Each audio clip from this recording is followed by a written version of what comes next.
Absolutely. Wouldn't it be great if you could make a lasting impression with your art like a Monet or a Van Gogh? Well, our next guest says it's possible with just a few easy lessons. I'm just minutes away from cutting off my ear. So you thought you couldn't draw. It's Sandra Angelo's easy art workbook that she teaches everyone, even Todd. She can teach me how to draw, and I'm so excited that you're here today. I'm delighted to Hi, be Sandra. here. How you doing? Fine, thank you. We had a wonderful time attempting to try to draw what you're going to show us today, so I want you to show us the right way. You're telling us anybody can draw. Absolutely anybody. I have a very easy 4-step system that walks people through the drawing process. In fact, I specialize in teaching people who have absolutely no talent. Oh, wow. Don't be pointing at me now. Wait till you see what Paula started with. But let's get going in this. But you say it's very cathartic. It's interesting how older people, you say generally in 40s and 50s, they like to start drawing. A lot of people say, someday when I get older, I'm going to learn to draw. And so they wait until then, and it's too bad they do because it's so relaxing.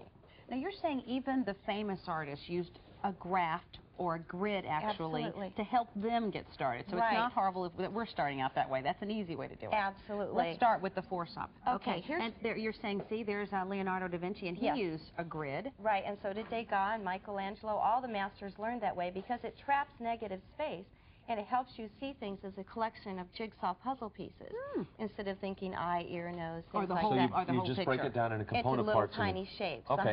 So how do we get started? Well, what I do is I teach people to look at the shapes first. This is a shape drawing, and then inside that shape, you put all the lines, and that kind of serves as a map of where you're going to put your shading.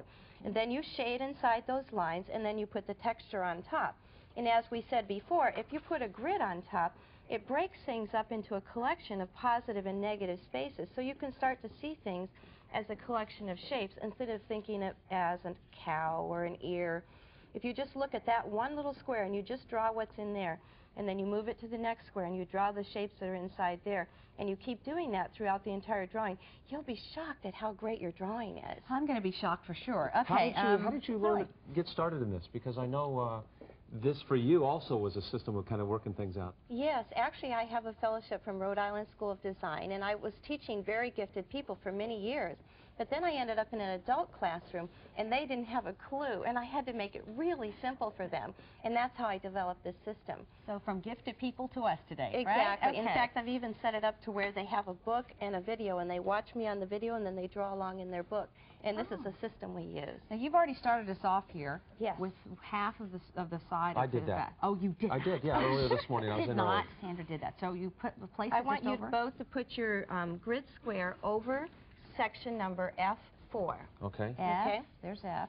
And 4. Okay. And now just look at the shapes inside of this square right here and start shading. Okay. You press a little bit harder when you want it to be darker. Okay. Okay, so press a little bit. Is there a special way to hold your pencil? Yes, hold it just like you're writing with a drawing, with a pen or pencil. Okay. Yeah.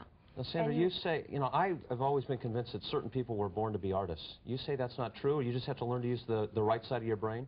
Exactly. In fact, most of my people that come to me are drawing like a 6-year-old when I first get them.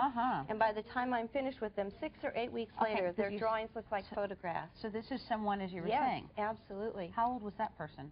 That person was 45 years old when she started. And 5 weeks later? 8 weeks later, 5 weeks later, yeah, she was able to draw her grandson that looked absolutely phenomenally realistic. Okay. It's just amazing. Okay, and this was a first drawing for someone, and 7 weeks later? 7 weeks later. That's isn't that remarkable? There's hope. There's hope, Sandra. So no more stick people for me. No more stick people. Okay. And you want to press just a little bit harder where you want it darker, right here where the shadow is. That's Are you doing the right part of the ear? You have a natural talent. Oh, a natural talent? Come on, Sandra, be honest. What is that? Your ear's bigger than my ear. Well, yours is good too, Todd.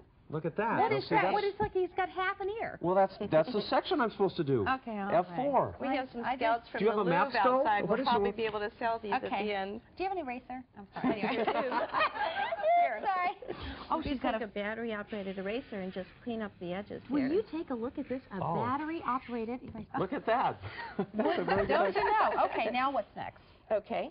Now you want to put a line right in here. Okay. And then you want to use a lighter pencil. I'm going to grab an F pencil here.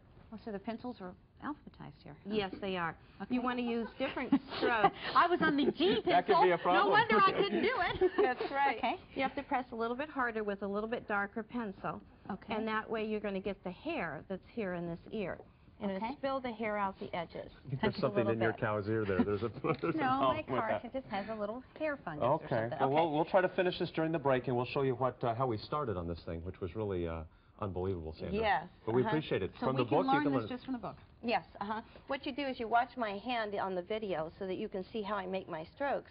Okay. And then I actually have the book with gridded drawings in it, so you can, it's like a workbook and you draw right in the book. Very Okay, good. I'm going to spend a little more Stop hair it. on Sandra's my book cow. is called So You Thought You Couldn't Draw. There are also instructional videos, as she mentioned, available, and you can call the GMT hotline for more information on that. I'm feeling very artistic. Thank you, Sandra. Yes. Coming up next, who will it be?